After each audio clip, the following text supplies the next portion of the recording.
Most people don't realize that their phone can be spied on, monitored, whatever you want to say, without them ever knowing. What are the signs exactly?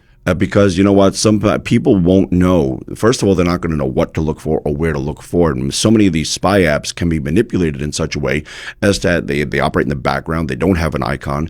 And even if they do have an icon, it's not going to be indicative of the program running behind it. For instance, it might be the calculator app. It'll be the calculator icon. You wouldn't think to tap on it because you think it's the calculator, but you tap on it and now you see that it's something else. More than likely, you cannot move beyond that point because obviously the spy app doesn't want to be removed. And whoever had it put on your phone or whoever had it remotely connected to your phone also doesn't want it removed.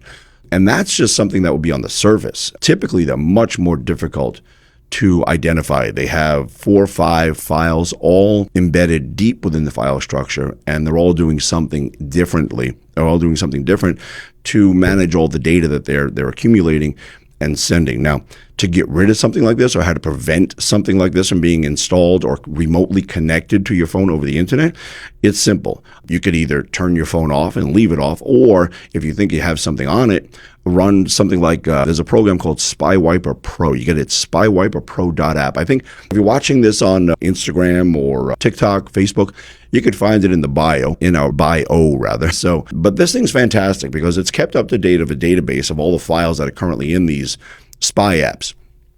And I've seen these other apps. I'm just going to diverge here for a second. I've seen these other spies where they claim to scan for them. It's not going to work. Why? Because they're always changing. And it's like a cat and mouse game. So the only way to find out is to identify where those files are and delete them. And that's what SpyWiper Pro does. The alternative is to just get rid of your phone. I've heard people say, well, you could just do a factory reset. No, you can't. You can do a factory reset, but it will not get rid of the spyware. I guarantee that, because you don't know where it came from, how it got there, what you tapped on to get it there. Now you don't know what it has put on your phone. And that's what SpyWiper Pro does. It identifies these things. Even some sort of weakness. Maybe if there's some sort of your phone that's exposed because of another app that's currently installed on it, it can identify those things as well. So spywiperpro.app, or just get rid of your phone and get a brand new one. And when you get a brand new one, don't use any of the old passwords, usernames, change everything. Because again, you don't know where it came from. That's the good thing about SpyWiper Pro. You run it, it's gone. And you can run it again in 2 minutes, 5 minutes, whatever you want.